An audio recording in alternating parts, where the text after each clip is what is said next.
Bismillah, Assalamualaikum warahmatullahi wabarakatuh. Alhamdulillahirabbil alamin wa bihi nasta'in ala umuri dunya waddin wassalatu wassalamu ala asrofil anbiya'i wa mursalin sayyidina Muhammadin wa ala alihi wa sahbihi ajma'in. Alhamdulillah, puji syukur kehadirat Allah Subhanahu wa taala yang telah memberikan limpahan nikmat kepada kita semua, yang dimana alhamdulillah Allah pertemukan kita. Allah masih memberikan kesempatan kita untuk masih belajar, dan mudah-mudahan Allah berkahi kegiatan kita ini. Amin ya robbal alamin. Salawat serta salam semoga tetap tercurah limpahkan kepada junjungan kita Nabi Muhammad SAW, kepada keluarganya, para sahabat, hingga kepada kita selaku umatnya mendapatkan syafaat di hari akhir nanti. Amin ya robbal alamin. Izinkan kami dari kelompok 3 untuk mempresentasikan dengan anggota Lukman Hakim, Lingga Yuda Pradatama, dan Muhammad Irfan Nabawi akan menjelaskan tentang menu insert dan submenu-menunya di Microsoft Word 2010. Baik, langsung saja. Bismillahirrahmanirrahim. Akan dibahas pertama oleh Lukman Hakim ya. Saya akan menjelaskan 8 submenu, dan setelahnya adalah kawan-kawan saya. Nah, jadi akan dijelaskan sekarang adalah paling kiri terlebih dahulu. Ini ada yang namanya cover page. Cover page ini berarti halaman penutup halaman. Kita bisa klik ya. Nunggu loading dulu. Oke, baik. Nah, di sini banyak sekali pilihannya sesuai keinginan. Ini yang telah disediakan oleh Microsoft Word 2010. Ada yang dari cover page yang biasa sampai yang insya Allah luar biasa. Banyak sekali pilihannya. Ya, ada yang berwarna, ada yang tidak berwarna gitu, hanya hitam putih saja. Ada yang biasa, ada yang banyak objeknya. Kita salah satu contohnya ini ya, motion ya. Nanti kemudian ada yang namanya enable content upgrades from ya. Jadi kalau kita mengklik ini, kita berarti membolehkan untuk mengupdate ya. Jadi kita membolehkan si Office-nya tuh update gitu. Ketika kita mengklik ini, nanti ada tanda centangnya. Terus kemudian ada remove current cover page. Nanti setelah kita klik ini ya. Nah, oke, di sini saya sudah men-settingnya. Nah, ini years bisa kalian tambahkan. Ini sudah diatur oleh pembuatnya gitu. Jadi lebih posisi yang baik untuk pencantuman teks-teksnya. Ini di sini untuk tahun, kemudian di sini untuk judul. Nah, di sini bisa nama-nama masing dari pembuat, misalnya pembuat makalah, pembuat proposal, dan sebagainya. Dan di sini kita bisa tambahkan gambar sesuai keinginan kita gitu, posisi yang enak ini dari pembuatnya gitu. Kemudian di menu cover page ada remove current cover page. Kita coba ya. Nah, hasilnya seperti itu. Jadi meremove, jadi menghilangkan ya, menghapus gitu, instan gitu ya. Jadi nggak perlu yang namanya delete gitu, satu persatu dengan tombol delete gitu. Misalnya klik ini terus delete, klik ini delete ya. Nah, ini lebih efisien dengan menggunakan submenu cover page di ini ya, pilihannya. Nah, langsung remove current cover page gitu, supaya kalau ada ralatan atau tidak keinginan gitu, nah kita bisa klik ini. Nah, seperti itu. Selanjutnya ada yang namanya blank page. Blank page ini adalah ya untuk menambahkan halaman kosong.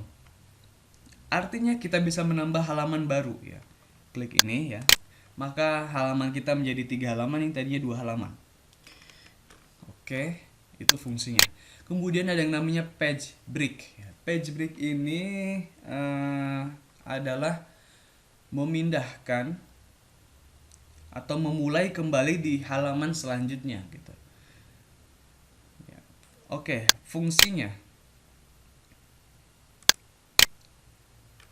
Misalnya saya ambil dari sini ya. Oke. Nah, kemudian saya fast tekan. Nah, ini berada di halaman kedua. Ketika kita menggunakan page break, apa yang terjadi? Seperti itu. Jadi, ini lebih efisien, lebih efektif, dan untuk waktu sendiri lebih singkat gitu dibandingkan dengan terusan ya menggunakan tombol enter.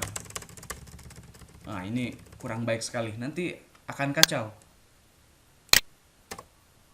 Dan dengan menu page break ini kita lebih efisien, lebih efektif untuk bisa memindahkan suatu paragraf objek yang ada di satu halaman dipindahkan ke halaman berikutnya.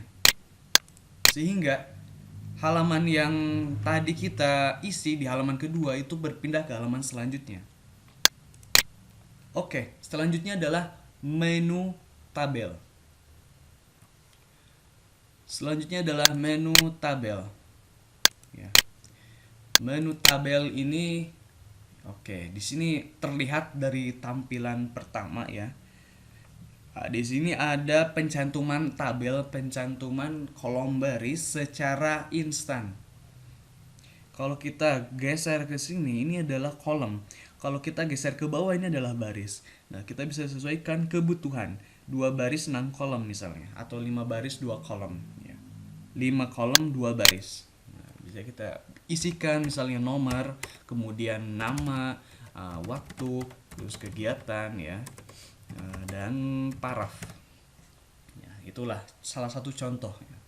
Kemudian ada lagi di menu tabel itu insert table. Insert table ini kita bisa menambahkan kolom dan baris ini secara manual, secara apa ya? Punya bilangannya. Kita bisa tambahkan sesuai keinginan kita. Misalnya bisa 10. Terus barisnya 5. Nah, gitu. Ini behavior ya. Kita pilih fixed column width ya. Remember dimension for new table. Jadi ketika kita tambahkan yang seperti ini, kita tidak perlu repot lagi ketika mencetak ini. Nah, jadi banyak sekali ya dibandingkan dengan yang menu instan tadi. Jadi dengan kita memilih table terus yang insert table ini, kita bisa sepuasnya sesuai selera ingin berapakah kolom dan barisnya. Selanjutnya ada yang namanya submenu picture. Picture ini kita bisa menambahkan foto ke dalam halaman ini. Contohnya, klik ini, kemudian pilih ya, pilih foto. Ingat, foto ya, JPG bentuk filenya. Kemudian klik ini ya untuk menambahkan, terus insert. Nah, hasilnya seperti ini, kita bisa tambahkan sesuai keinginan kita ya. Terserah mau gambar apa aja ya. Yang penting bentuk filenya JPG. Terus di sini ditampilkan menu rahasia lah bahasanya ketika kita mengklik atau menambahkan foto. Ada menu tambahan di sini, format namanya. Di sini ada ya istilahnya remove background. Remove background ini ya nanti hasilnya seperti ini. Layaknya apa ya? Layaknya seperti di editan berkelas gitu, software berkelas ya. Nah, kemudian ada yang namanya correction. Jadi mengkoreksi warna yang ada di pada foto ya. Banyak sekali. Ini ada sharpen, soften ya, mengkasarkan, menghaluskan. Terus untuk kecerahannya dan kontrasnya kita bisa atur sesuai selera kita ya. Oke, baik, nanti kalian pilih saja. Terus ada picture correction. Nah, di picture correction ini kita bisa atur secara manual gitu. Tadi secara diinstankan lebih mudah. Nah, di sini kita lebih sesuai keinginan kita ya. Oke, baik ya. Selanjutnya adalah color. Color ini warna ya. Nah, di sini color saturasinya kita bisa atur sesuai keinginan kita. Ini sudah dibuatkan mudahnya. Terus color jadi pewarnaan kembali, bisa warna yang normal atau warna-warna menjadi biru ya, kemudian ungu, banyak sekali. Ada kita bisa tambahkan ya yang tidak ada di sini di recolor. Nah, ini kita bisa tambahkan warna yang paling banyak ya. Ada set transparency color ya, berarti kita bisa menambahkan transparansi ya, jadi seperti itu. Oke, ada yang namanya picture color option ya. Oke, jadi kita bisa tambahkan, nanti diatur sendiri ya. Kemudian ada artistik. Nah, ini menambahkan seni artistik pada foto ya, banyak sekali ya. Oke, ini seperti kertas ya. Baik sekali. Kemudian ada compress picture ya, mengkompres apa. Nah,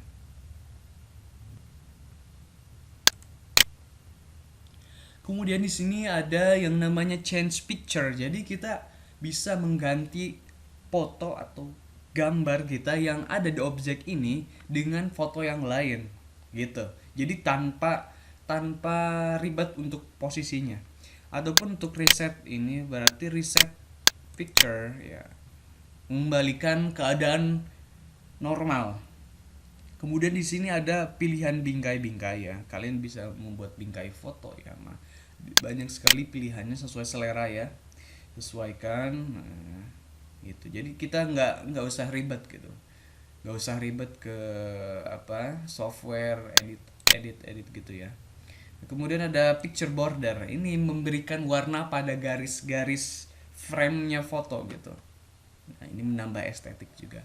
Terus kemudian ada picture effect ya, kita bisa menambahkan preset ya. Terus shadow, reflection, glow.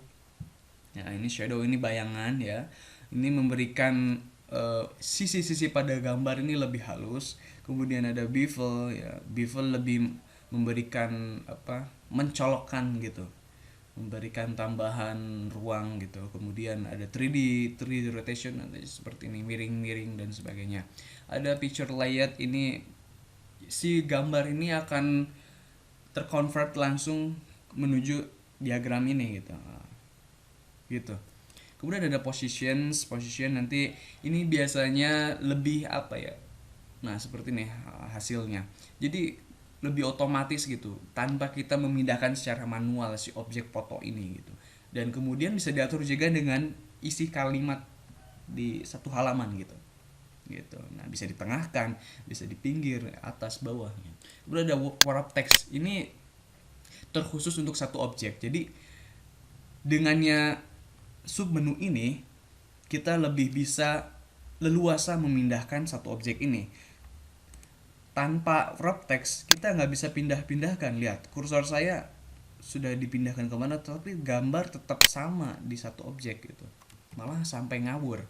Jadi kita lebih baik pakai wrap text terus kemudian square. Nah, setelahnya kita bisa pindahkan sesuai keinginan kita ya. Gitu, lebih leluasa. Ada kemudian bring forwards ya. Bring forwards ini tadi ya, memindahkan objek ke ke depan. Send backward berarti memindahkan objek ke belakang lapisan paling bawah ya. Gitu. Terus highlight, selection pane, kita bisa ini ketika kita banyak sekali gambar ya. Kemudian align, ini posisi pada gambar ini mau seperti apa, mau miring kiri, mau miring kanan, atau mau ditengahkan ya. Ini lebih diotomatiskan gitu. Kemudian ada rotasi ini ya, membelok-belokkan, memiring-miringkan ya, membulak-balikan. Terus ada grup-grup, ini kalau kita banyak sekali gambar, nah terus kita digrupkan. Terus ketika kita pindahkan ke posisi lain secara manual itu lebih gampang. Kemudian ada crop ini berarti memotong ya, crop to save dan sebagainya, nanti banyak sekali pilihan. Ini adalah ukurannya. Oke, selanjutnya adalah ada yang namanya clip art. Clip art ini sebuah drawing ya, gambar yang unik gitu, gambar-gambar unik. Nah, untuk menambahkannya kita cukup dengan klik go, maka semua clip art akan muncul. Tapi kalau ingin terkhusus saja, di sini ada ya, ada ilustrasi, ada fotografi, ada videos, audio, banyak sekali. Kalian bisa kalau mengkhususkan audio bisa klik ini terus go gitu. Oke, selanjutnya adalah shave. Shave ini adalah bentuk-bentuk ya. Di sini banyak sekali ya. Sudah diberikan judul title ya. Ini lines berarti ini adalah garis-garis ya, ada garis tunjuk, ada garis kelak-kelok ya. Ada garis yang tidak beraturan, scribble gitu. Kemudian ada rectangle ya, bentuk kotak yang normal ya. Kita bisa atur sesuai keinginan kita. Di sini ada basic shape ya, basic shape adalah bentuk dasar gitu kan ya.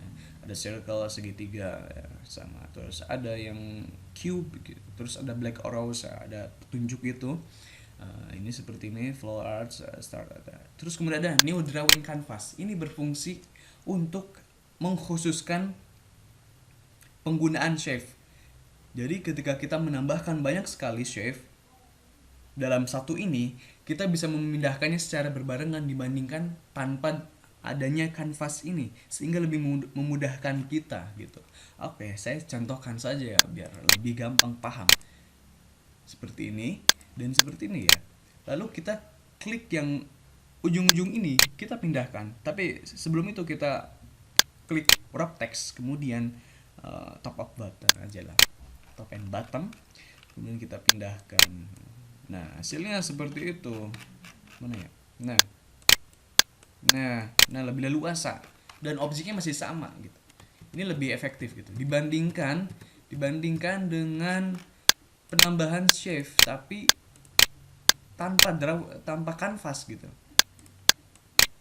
Nah, nah kita memindahkannya satu-satu dong. Dan ini lebih ribet kalau untuk menggabungkan atau memindahkan secara bersamaan. Kita klik shift juga, tekan shift dan ya, nah seperti itu. Nah, dan ya seperti itulah. Jadi lebih efektif yang mana? Nanti sesuaikan kebutuhan saja.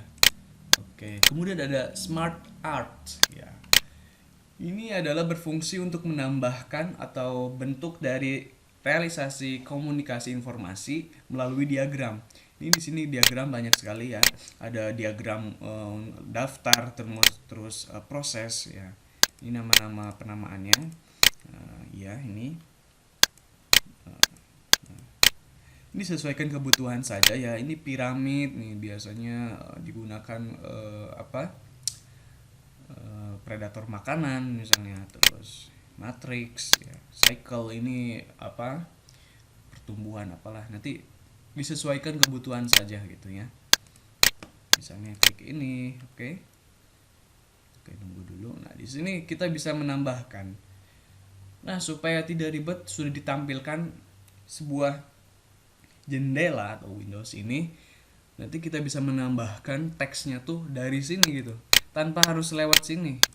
Nah gitu, jadi di sini lebih mudah, kita langsung ketik terus klik bawah yang ada di keyboard, terus tambahkan lagi, ketik terus tambahkan lagi, ketik. Nah gitu, jadi lebih gampang, lebih efisien gitu, dan kinerja kita penggunaan Microsoft Word atau dalam mengerjakan tugas ini lebih enak sebenarnya gitu kalau kita ingin menggampangkan sebuah tugas gitu ya. Alhamdulillah gitu kita punya software Microsoft ini gitu, jadi produktivitas tugas kita bisa lebih efisien, lebih efektif juga gitu. Tidak ribet gitu. 1 2 3 4 5 6 7.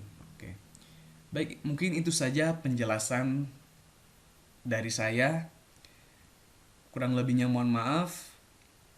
Sekian, wassalamualaikum warahmatullahi wabarakatuh. Ya, di sini Assalamualaikum warahmatullahi wabarakatuh. Di sini saya akan melanjutkan materi dari teman saya sebelumnya. Itu saya akan membahas tentang chart. Chart ini merupakan grafik yang digunakan untuk membuat satu hal seperti membuat soal matematika tentang grafik, atau misalkan kalian membuat grafik ini untuk eh, apa untuk penelitian kalian, misalkan berapa jumlah angka di daerah Kuningan ini yang bisa belajar mengaji gitu. Kalian bikin kayak saya contoh misalkan gini ya, kayak kasih contoh misalkan kolom yang ini nih. Ini yang kotak. Oke. Tunggu sebentar. Nah, di sini. Jadi, saya akan tulis ini ada kategori 1. Nah, kategori pertama ini misalkan saya tulis di tahun 2000. Sebentar.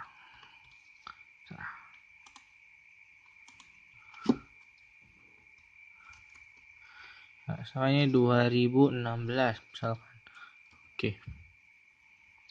Nah, 2016 akan di sini tulis berapa persen angka orang di daerah Kuningan ini yang bisa belajar ngaji. Misalkan pertama kita ada 25%.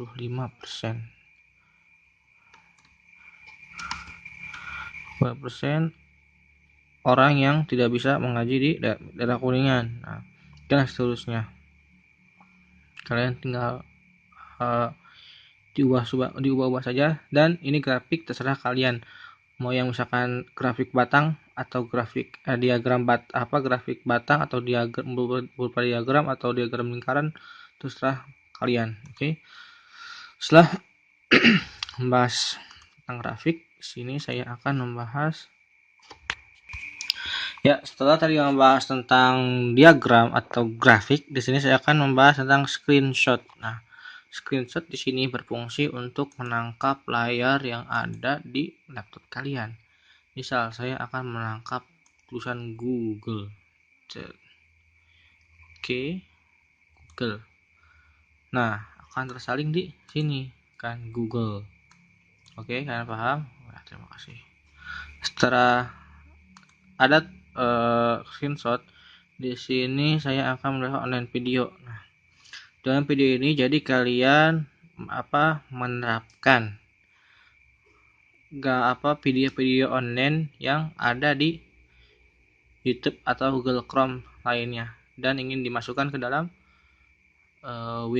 Microsoft Word Windows ini.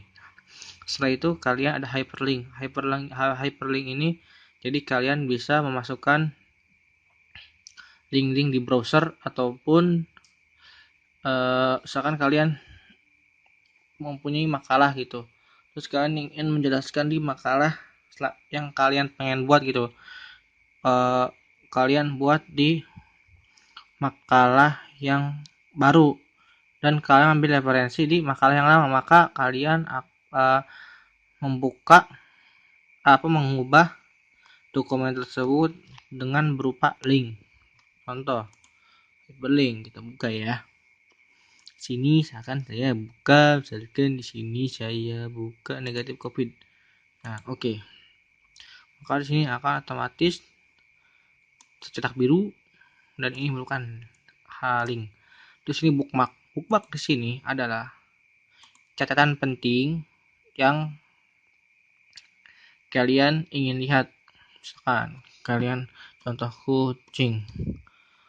Oke, nah di cross reference ini jadi kalian tinggal membuka saja yang tadi kayak di bookmark kucing, insert.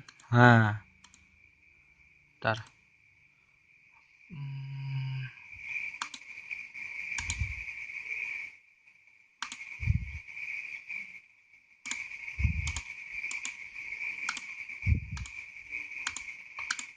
Ya, maka akan tertulis kucing. Oke. Setelah itu ada komen di sini, kalian bisa mengkomen hasil karya seorang tanpa harus mencela-cela atau mengubahnya. Terus itu ada header di sini adalah berupa judul.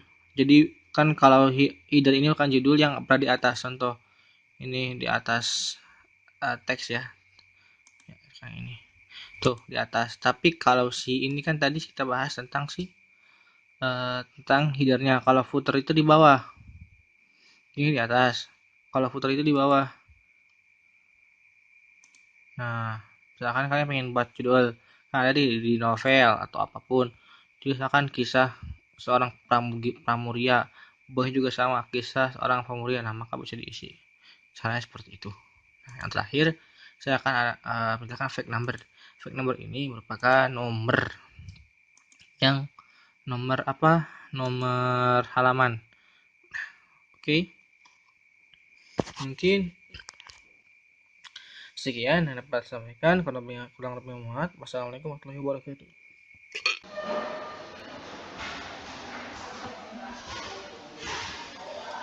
Baik, Assalamualaikum warahmatullahi wabarakatuh. Saya Muhammad Irfan Nabawi dan saya akan melanjutkan pemaparan daripada fungsi tombol insert, yaitu bagian berikutnya yang sebelumnya telah dipaparkan oleh rekan-rekan saya. Dan saya kali ini akan memaparkan beberapa tombol yang berada di MISWORD ini, yaitu yang pertama yaitu fungsi dari tombol text box, dua fungsi dari quick path, fungsi dari word art, drop cap, signature length, date and time, object, equation, dan simbol. Baik, agar tidak mengulur waktu, mari kita review beberapa tombol-tombol berikut ini. Check it out. Yang pertama yaitu fungsi daripada tombol text box. Fungsi daripada tombol text box ini yaitu menyisipkan kotak pada teks dokumen yang berguna untuk menempatkan kutipan atau teks yang ingin lebih kita spesialisasikan. Contohnya, ini ada beberapa opsi ya yang kita bisa pilih untuk menyisipkan kutipan-kutipan yang ingin kita spesialisasikan daripada yang lain agar lebih terlihat mencolok atau menarik gitu ya. Ini contohnya, kita bisa mengisi di bagian textbox ini untuk lebih mengkhususkan lagi dari apa yang ingin kita paparkan atau ingin kita tambahkan lebih menarik lagi. Oke, kemudian yang kedua yaitu fungsi dari quick part. Fungsi dari quick part yaitu fungsinya adalah cara untuk menyisipkan suatu objek ke dalam dokumen MISWORD. Objek yang dimaksud merupakan objek yang sering kita gunakan dengan cara menambahkan suatu objek. Quick part memungkinkan kita untuk menyimpan berbagai macam objek yang disebut sebagai building block dalam blok organis, diantara seperti table, header, footer, textbook, cover, pack, gambar, smart art, hyperlink, diagram, dan masih banyak lainnya. Sebenarnya sama ya seperti textbook, cuman ini lebih bervariasi. Cara menggunakannya itu kita bisa pencet tombol quick part, kemudian kita pencet building organis, terus kita bisa pilih opsi. Nah, di sini ada berbagai macam-macam opsi yang bisa kita pilih untuk mendapatkan objek-objek yang ingin kita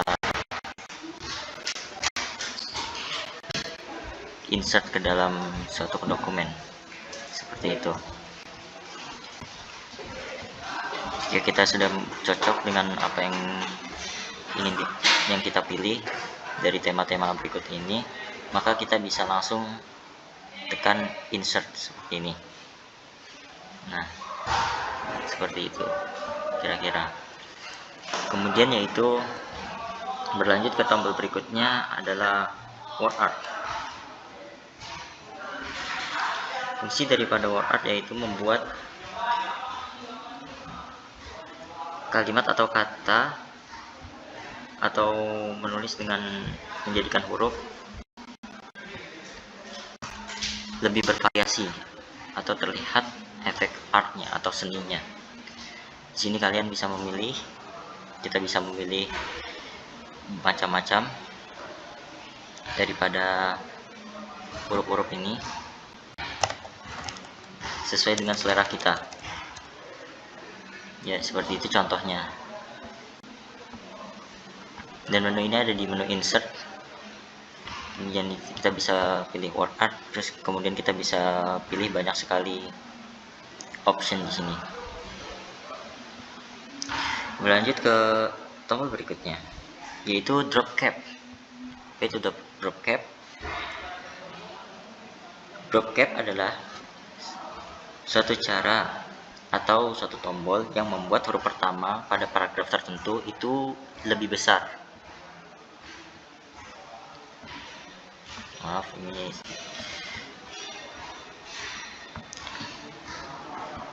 saya pilih insert.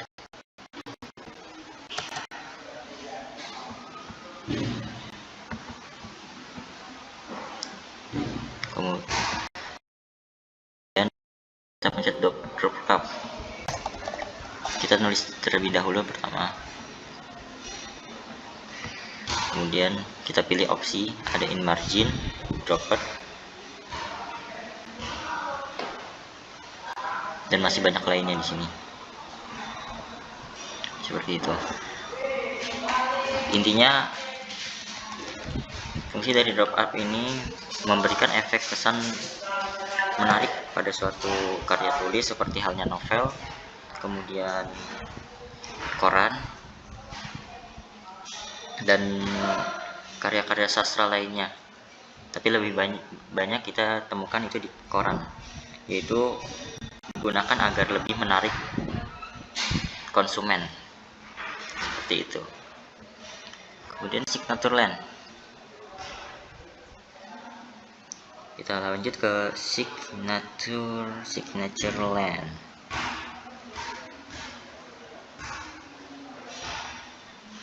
Dimana signature line ini ditunjukkan untuk digunakan memberikan hasil karya yang sah milik seseorang, yang menandakan hasil karya tersebut itu benar-benar dimiliki olehnya. Maksudnya itu tidak copy paste atau benar-benar karya murni dan tidak ada pengeditan dari pihak manapun, sehingga dapat di-watermark atau diberikan suatu keabsahan sebagaimana penempatan daripada tanda tangan di suatu karya. Cara menggunakan signature line itu kita bisa pencet tekan insert, kemudian kita pencet signature line. Di sini ada beberapa kolom ya yang harus diisi.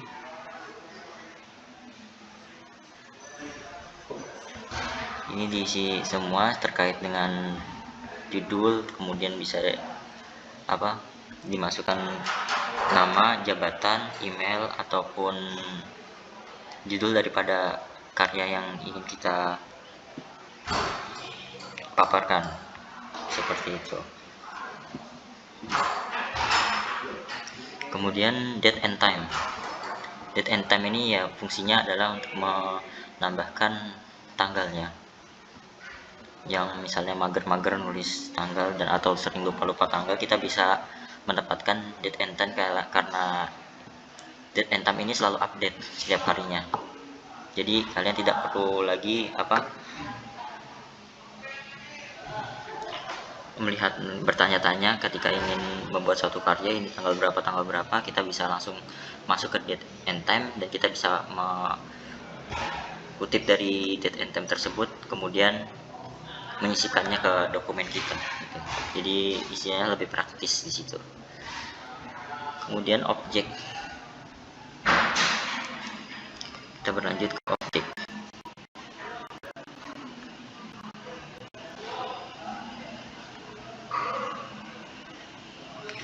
Objek adalah tombol yang dapat digunakan untuk menyisipkan objek yang akan kita buat pada saat bersamaan ketika disisipkan ke dalam dokumen Word yang sedang kita buka. Objek yang ditambahkan tersebut tidak terbatas karena objek yang dapat ditambahkan melingkupi namun tidak terbatas, seperti dokumen dari Microsoft Excel, PowerPoint, Notepad, WordPad, bahkan bisa juga dari Microsoft itu sendiri, cuman biasanya yang lebih umum adalah dari Microsoft Excel, PowerPoint, Notepad, dan WordPad.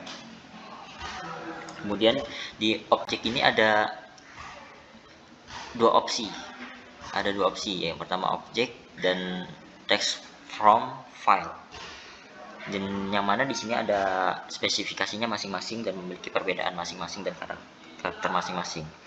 Opsi yang pertama yakni objek, yaitu kita bisa menambahkan objek saja. Sedang di opsi yang pertama ini kita bisa menambahkan objek saja sedangkan isi dokumennya masih kosong. Itu artinya kita sendiri harus mengedit lagi objek tersebut secara manual gitu kan. Kalau misalnya milih dokumen teks file, itu kita sudah memasukkan atau sudah mempersiapkan objek yang ingin kita masukkan, seperti halnya dari PowerPoint, Microsoft Excel, ataupun WordPad, Notepad, dan lainnya gitu. Jadi siap untuk dipaparkan di dokumen kalian atau disisipkan di dokumen kita, intinya seperti itu. Kemudian equation. Tombol equation ini merupakan tombol yang mana dapat menampilkan sesuatu simbol yang tidak ada di tombol keyboard. Di hardware pada komputer maupun di laptop kalian yang tidak ada di keyboard itu bisa kalian munculkan seperti itu pada tombol equation, seperti halnya rumus-rumus seperti delta, rho, kemudian sin, cos, itu bisa kalian masukkan di situ yang tidak ada di tombol keyboard. Kemudian lanjut ke tombol berikutnya, yaitu simbol. Simbol ini juga sama seperti equation, cuman fungsinya lebih umum lagi gitu. Hampir sama ya sebenarnya ya, cuman kita bisa menyisipkan simbol-simbol yang biasanya lambang-lambang tersebut itu umum namun tidak ada di tombol keyboard, seperti halnya lambang-lambang seperti copyright. Ini yang lambang seperti copyright, kemudian ada pound sterling, kemudian ada mata uang euro, kemudian ada masih banyak lainnya, ada yen, ada jenis-jenis mata uang, kemudian ada simbol-simbol lainnya seperti itu. Baik, itu saja pemaparan dari saya, dari apa yang telah saya paparkan. Semoga dapat menjadi masukan dan manfaat bagi kita semua untuk mengenal lebih banyak daripada tombol-tombol yang berada di insert ini. Dan dikembalikan kepada moderator. Assalamualaikum warahmatullahi wabarakatuh.